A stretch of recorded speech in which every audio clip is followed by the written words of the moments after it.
thème de l'homélie de ce jour, c'est la science pour aller vers Dieu.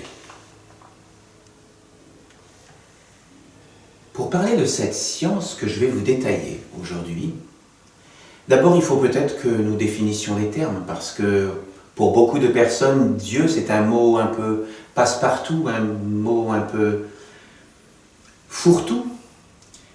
Et donc, pour les Esséniens, Dieu est un. Mais Dieu existe dans deux polarités. Une polarité masculine, Dieu le Père, qui est un Dieu invisible, et une polarité féminine, Dieu la Mère. Dieu la Mère, c'est celle que nous connaissons lorsque nous tournons notre regard vers la nature.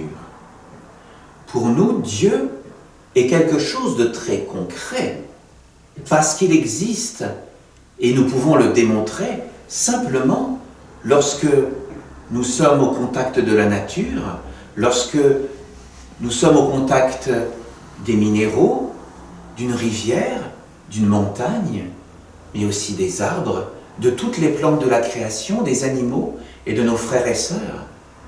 Nous sommes au contact de Dieu parce que dans le cœur de chacun de nos frères et sœurs, Dieu sommeille, Dieu existe. Et donc, pour nous, Dieu est une réalité palpable. Ce n'est pas simplement quelque chose d'abstrait, même,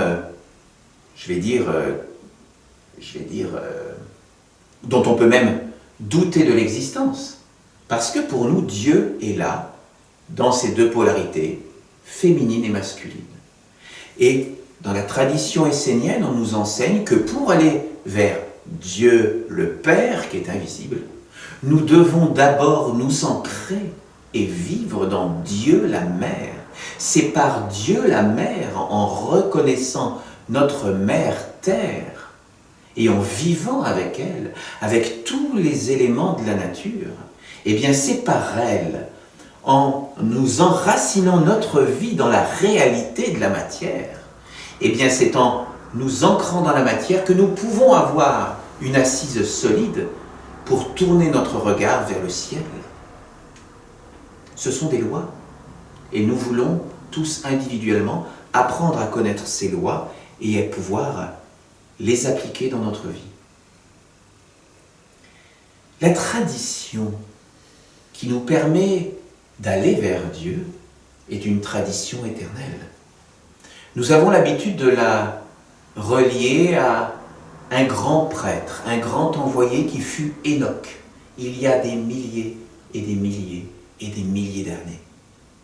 La tradition même nous rapporte que Enoch vivait dans le continent de Mu, qui est un continent qui existait au niveau du Pacifique, il y a énormément de temps.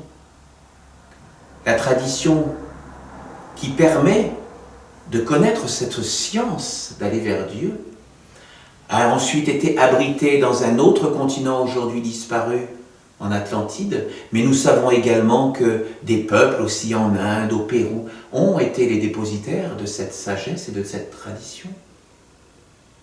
Au niveau de l'Amérique du Sud, de l'Amérique centrale, et également aussi de l'Amérique du Nord. Différents peuples ont été les dépositaires de cette tradition. Plus près de nous, nous savons que la tradition s'est incarnée dans un grand peuple, celui de l'Égypte, qui avait des temples qui étaient consacrés pour se connecter avec le plus sacré et le plus divin. Et ensuite, la tradition a été portée par différents envoyés dans l'histoire, que ce soit Bouddha, que ce soit Zoroastre, que ce soit Jésus, que ce soit Mani, que ce soit Mahomet, que ce soit... Il y a eu une succession d'êtres, de grands êtres qui se sont incarnés sur terre, dans tous les peuples, dans toutes les traditions à la surface de la terre, pour pouvoir enseigner à l'homme le chemin pour se connecter au divin en soi. Ce chemin, c'est quelque chose que nous devons tous gravir pour nous-mêmes. C'est un travail individuel. Mais ce chemin ne peut être véritablement vécu qu'en participant à un collectif. Parce que nous savons que nous sommes tous fragiles. Nous sommes tous faibles. Et un individu tout seul, avec la meilleure intention du monde, ne peut pas réellement se relier au monde divin, parce qu'il y a une science précise pour pouvoir se relier à la perfection. Parce que les mondes divins sont des mondes de perfection. Nous savons que beaucoup de nos contemporains peuvent avoir une sensibilité particulière qui leur permette de contacter des mondes invisibles. Certaines personnes reçoivent même parfois et se disent être dépositaires de messages. Mais en réalité, tout ça, nous savons que c'est dans ce que nous appelons les mondes intermédiaires. C'est-à-dire que le jour de notre mort, ou pour certaines personnes qui ont l'habitude parfois pendant leur sommeil de quitter leur corps consciemment, eh bien nous savons que lorsque nous quittons notre corps de façon temporaire ou définitive, eh bien nous allons dans un monde invisible par rapport à nos sens habituels. Et quand nous allons dans ces mondes, ce sont des mondes qui peuvent être magnifiques, lumineux. Ils ont en eux-mêmes leur propre lumière. Mais ils sont des mondes d'illusion parce que la perfection n'existe pas dans ces mondes-là. Les mondes divins ont la particularité d'être des mondes de perfection. Et soyons honnêtes, soyons humbles. Qui d'entre nous possède aujourd'hui une perfection pour pouvoir se dire qu'il se relie avec les mondes qui sont divins? Oui, nous pouvons nous relier avec des mondes qui sont des mondes, je vais dire, intermédiaires. Nous avons l'habitude dans la tradition essénienne de les appeler les mondes intermédiaires, donc qui sont des mondes spirituels, mais ils ne sont pas divins. Pour se relier à ces mondes divins, il y a une science. Et c'est ce que nous appelons donc la tradition éternelle, la tradition intemporelle, pour aller vers Dieu. Et c'est cette tradition que je vais vous parler aujourd'hui. Parce que si je vous disais tout à l'heure que cette tradition existe depuis des temps immémoriaux, elle a eu différents noms dans l'histoire. Et certains noms nous sont encore connus parce que ce sont les noms de certaines religions que nous connaissons, telles que le bouddhisme, le zoroastrisme, le christianisme, l'islam, la religion de Moïse également. Plus près de nous, nous savons que les Cathares également étaient dépositaires de cette tradition. Mais aujourd'hui, eh bien, nous savons que cette tradition porte un autre nom. Elle s'appelle la ronde des archanges. C'est le nom moderne, réactualisé qui lui est donné. Et donc, dans cette tradition, il existe cette science, il existe un cheminement pour qu'individuellement et collectivement, nous puissions nous relier au monde divin. Il y a donc, dans la tradition essénienne, tout un enseignement. Et il y a des rites, il y a des cérémonies que nous vivons et qui servent à nous permettre de nous perfectionner, de nous affiner pour nous rapprocher le plus possible, disons-le, d'une certaine perfection. Nous savons bien que lorsque nous vivons ici sur Terre, nous ne sommes pas parfaits, ça, et nous avons toujours un grand travail à faire d'humilité sur nous, et tout un travail de dégagement de tout ce qui est collé à nous, par nos habitudes, par notre éducation, par ce que nous ramenons de nos vies antérieures, tout ce que nous avons accumulé, plein d'habitudes et plein de faux savoirs, plein d'illusions, et nous avons l'habitude de vivre avec cela. Mais si un jour nous voulons véritablement nous rapprocher des mondes divins, eh bien, il faut faire tout un travail de dégagement, un travail d'approfondissement, tout un chemin. L'une des premières choses que nous apprenons à faire dans la nation essénienne, c'est à savoir repérer certaines de nos imperfections. Et nous apprenons donc à travailler, à choisir une imperfection. Ça peut être la colère, ça peut être la jalousie, ça peut être que sais-je. Chacun est face à sa propre vie et personne n'est critiquable.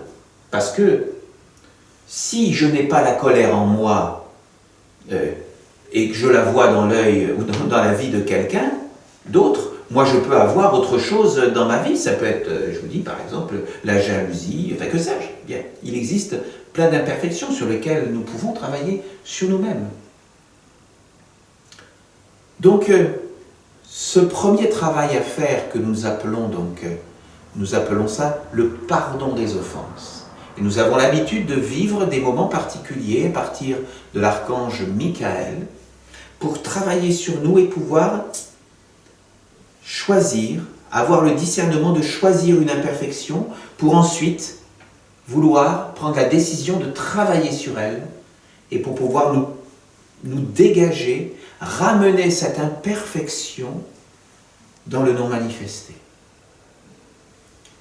La deuxième phase de travail, quand nous avons choisi cette imperfection et que nous avons travaillé sur elle par le rite que nous appelons le pardon des offenses, eh bien nous faisons un autre rite, et c'est à partir de l'archange Gabriel que nous faisons cet autre rite, qui est ce que nous appelons le rite de l'expiation. Alors ça peut sembler être des grands mots, expiation, mais en réalité c'est toute une science, c'est tout un travail qui nous permet de prendre conscience que nous sommes constitués de différents centres énergétiques et que chacun de nos centres énergétiques peut être habité par nos imperfections. Et donc, nous faisons un travail, un rite particulier pour travailler sur ces différents centres énergétiques et les dégager de l'imperfection que nous voulons, pour laquelle nous voulons nous dégager tout simplement. Quels sont ces 7 centres? Nous avons d'abord les pieds. Les pieds parce que les pieds c'est notre stabilité. C'est ce qui nous relie à la terre-mère qui nous porte. Et nous devons donc travailler sur nos pieds en conscience pour les dégager de l'imperfection sur laquelle nous voulons travailler. Ensuite, nous devons dégager nos genoux. Pourquoi les genoux? Eh bien parce que les genoux sont les centres de l'humilité. Lorsque nous nous mettons à genoux, nous acceptons de nous mettre à genoux sur la terre même, et donc nous acceptons à ce moment-là d'être dans l'humilité, parce que nous reconnaissons que nous avons des faiblesses, et que nous voulons demander à être libérés de notre faiblesse au niveau de nos genoux. Ensuite, le troisième centre énergétique sur lequel nous travaillons dans l'expiation, c'est le centre de la semence. Parce que nous sommes tous porteurs de semences au niveau de notre bassin, les hommes comme les femmes. Et nous savons que par les semences, nous ensemençons le monde. Et chacun d'entre nous ensemence le monde, qu'il en soit conscient ou pas. Il s'agit par exemple d'aller voir sa voisine et de lui raconter des choses qui se passent dans notre vie. Nous ensemençons notre voisine avec ce qui se passe dans notre vie, que ce soit de l'actualité ou autre chose. Là, actuellement, je suis en train de vous ensemencer par la tradition essénienne, que je partage avec bonheur avec vous. Donc, ensemencer, nous le faisons tous. Nous ensemençons tous les êtres autour de nous, que nous en soyons conscients ou pas. Eh bien, lorsque nous travaillons pour dégager notre centre énergétique de nos semences, eh bien, que nous essayons de les dégager de nos imperfections, c'est aussi nécessaire pour pouvoir ensuite donner de bonnes semences autour de nous. Le centre énergétique suivant sur lequel nous travaillons dans le rite d'expiation, c'est notre ventre. Notre ventre parce qu'il est le siège de notre volonté. Et comme la graine qui sort de la terre, qui nous montre la force de la volonté du végétal pour monter vers le ciel, eh bien nous aussi, nous devons emprunter ce chemin, montrer au plus profond de nous-mêmes, montrer à Dieu le Père et Dieu la Mère que nous voulons aller vers le plus grand à l'intérieur de nous. Nous devons exercer notre volonté pour participer à quelque chose de pur à l'intérieur de nous.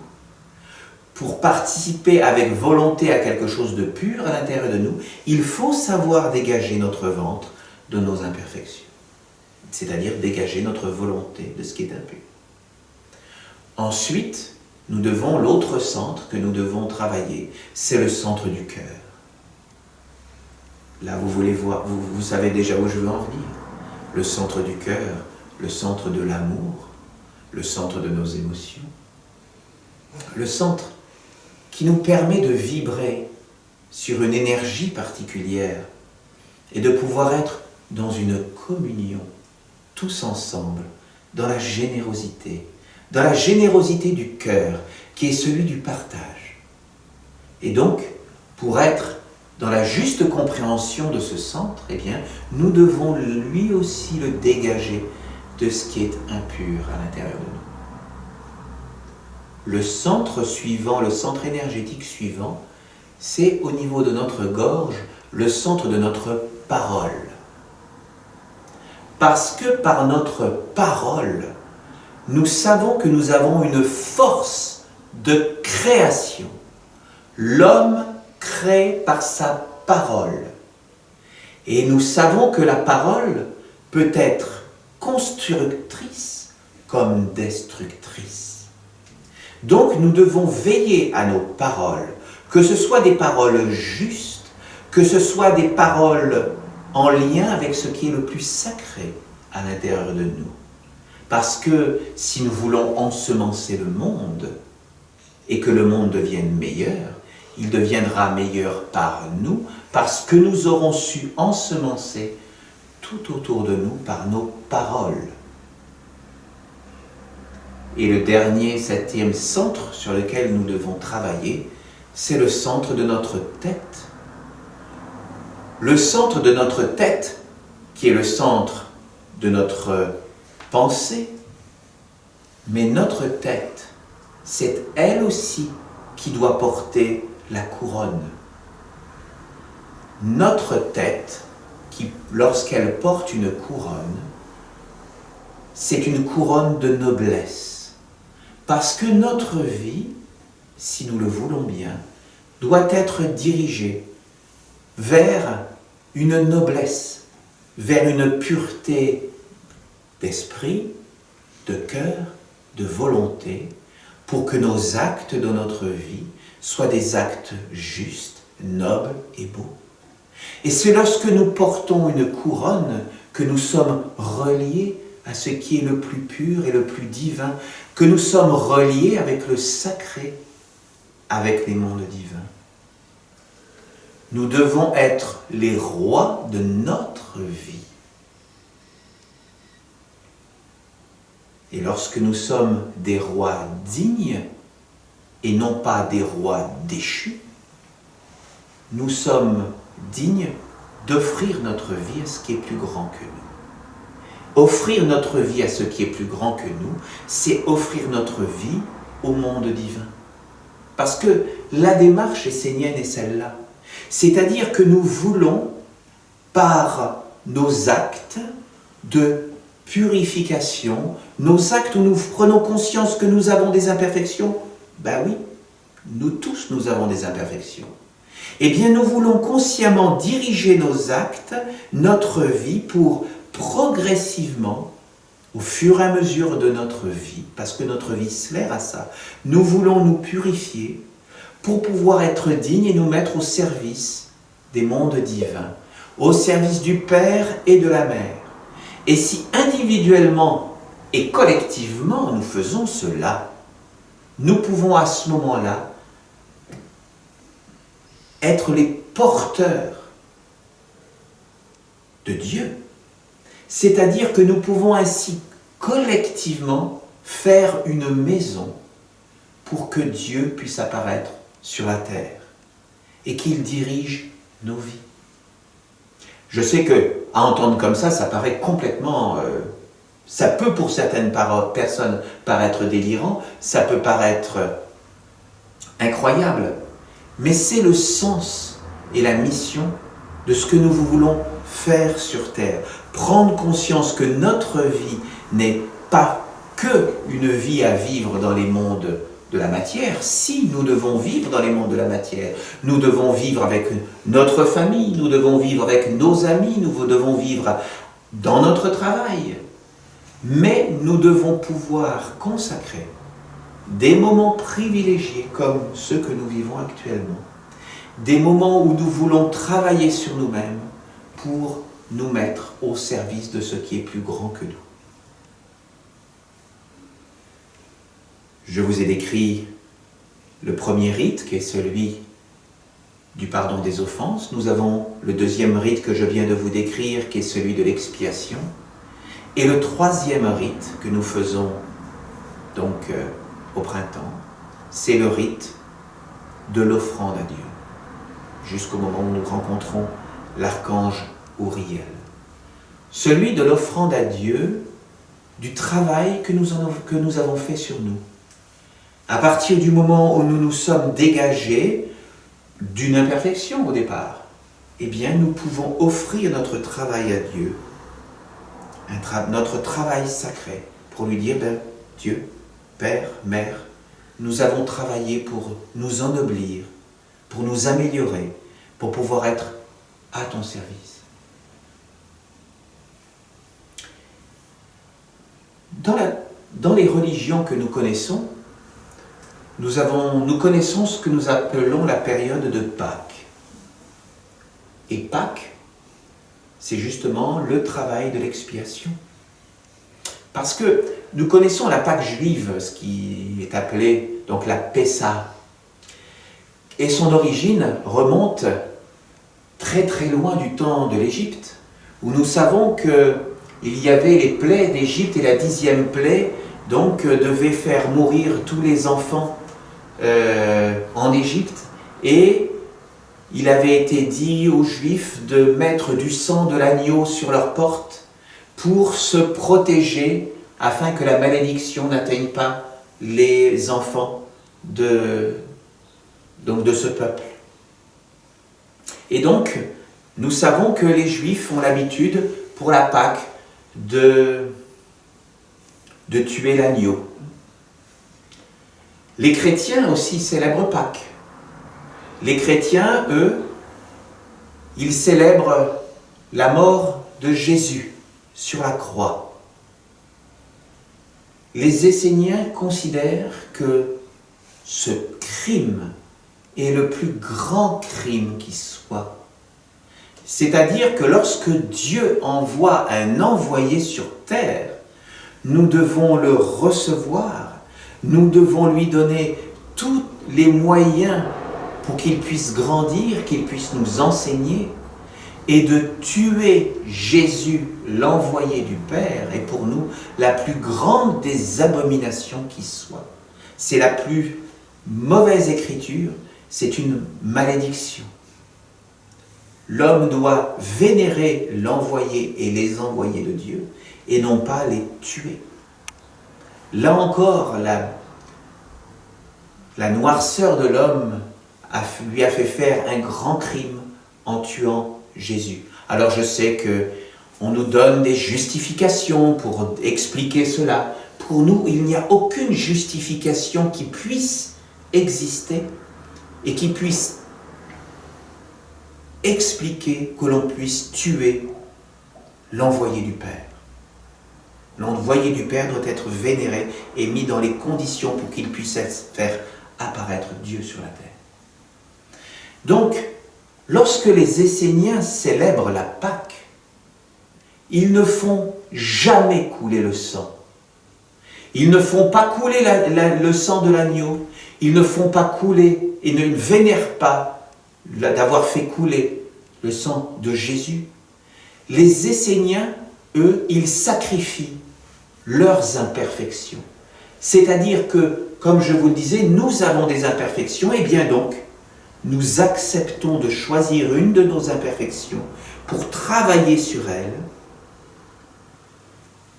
la sacrifier non pas dans un acte de violence, mais au contraire, lui montrer le chemin pour retourner vers la terre-mère, vers le non manifesté, et nous libérer.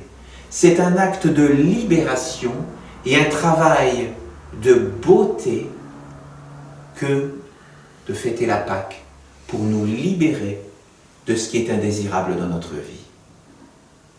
Le vrai travail pour les Esséniens est là. C'est un travail de bénédiction, un travail où nous voulons ramener ce qui est indésirable dans notre vie vers la terre-mère, vers le non manifesté, pour que ce soit nettoyé par la terre-mère.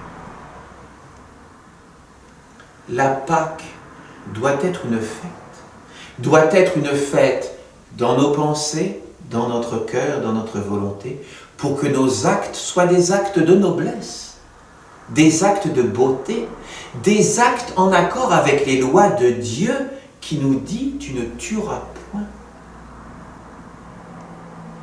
Je ne peux pas imaginer que Dieu, nous disant « tu ne tueras point », cautionne que l'on ait tué son fils. Ça, je ne peux pas le croire. Donc, la Pâque, eh bien, c'est la joie. C'est la joie où nous acceptons de travailler sur nous. Quand je parle de pureté, il est peut-être important de définir ce qu'est la pureté. La pureté, chez un Essénien, ce n'est pas quelque chose lié à des dogmes extérieurs à nous. Nous n'avons pas de dogmes qui nous disent « il ne faut pas faire ceci, il ne faut pas faire cela » ou « tu es critiquable d'avoir fait ci ou d'avoir fait cela ». Non, jamais. Jamais aucune critique chez les Esséniens. Dans la vie des Esséniens, nous voulons être libres. Libres de faire nos expériences, quelles qu'elles soient. Personne n'est critiquable de vouloir faire ses expériences. Et donc même faire des expériences que l'on pourrait dire non en accord avec les lois. On a la liberté, on a le droit. Nous avons le libre arbitre. Personne n'est critiquable. La pureté, c'est être soi-même. C'est cela, être pur. La pureté, c'est être soi-même. L'eau, lorsqu'elle est impure, l'eau, c'est qu'elle contient des choses, des scories, des bactéries, des saletés. C'est ça, une eau impure. Lorsque nous voulons retrouver de l'eau pure, nous la filtrons, nous enlevons les scories, nous enlevons ce qui est indésirable, ce qui n'est pas de l'eau. Lorsque nous enlevons de l'eau, ce qui n'est pas de l'eau, eh bien nous obtenons de l'eau pure. Être pur, c'est être soi-même, non fécondé par les choses indésirables que seuls nous avons le droit de connaître et que seuls nous avons le droit de désigner pour travailler sur nous-mêmes.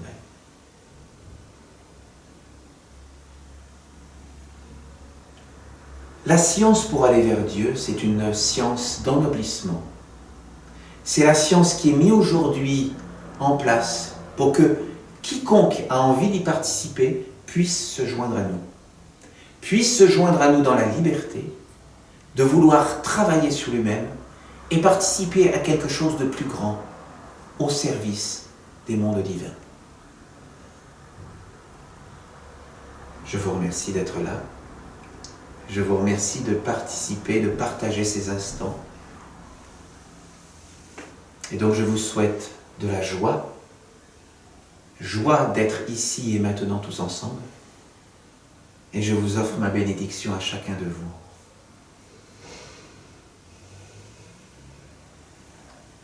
Merci.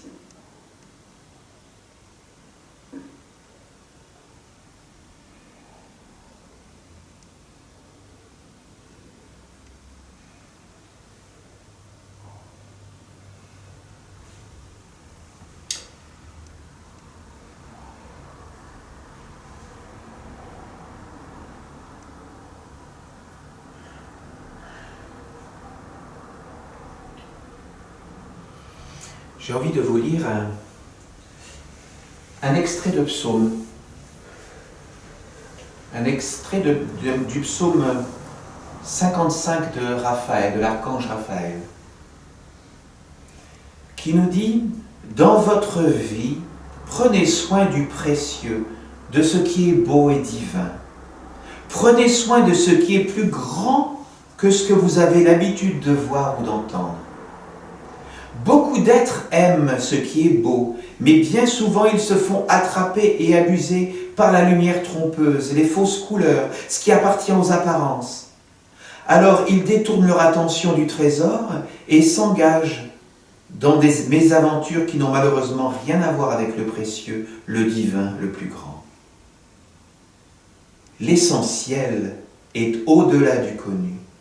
Il est loin d'être un acquis. C'est même une richesse que l'on peut perdre. Apprenez déjà à reconnaître dans votre vie ce qui est important, primordial, et placez en second plan les couleurs, les apparences, qui peut-être vous amusent et parfois vous font du bien. Il n'est pas négatif de se détendre, de s'amuser, de vivre dans les illusions du monde des hommes, mais il faut demeurer conscient que tout cela n'est pas l'essentiel et conduit vers le monde sans consistance. Si le précieux n'est pas présent, il n'y a pas de grandeur de divinité. Tout ce qui est en dehors de la divinité conduit les hommes vers une lumière qui finit par s'éteindre. L'homme vivant uniquement dans les apparences trompeuses verra qu'il n'y a plus rien lorsqu'il s'approchera de son dernier jour. S'il n'a pris soin que du vide et de l'éphémère, il sera dans les ténèbres lorsque la lumière du monde s'éteindra pour lui. Le précieux est la véritable lumière, car il est vivant dans plusieurs mondes. Il est la vie de tous les mondes. Dans tous, il est la lumière. Si tu nourris cela en toi, si tu en prends soin comme un trésor que tu peux perdre, d'autres perceptions s'ouvriront à toi. Au moment de perdre le monde des apparences, tu entreras dans d'autres mondes qui vivaient déjà en toi par la présence du précieux. Car celui qui dans sa vie mortelle nourrit ce qui vit dans plusieurs mondes, verra la porte de l'éternité s'ouvrir devant lui lorsqu'il perdra ses illusions.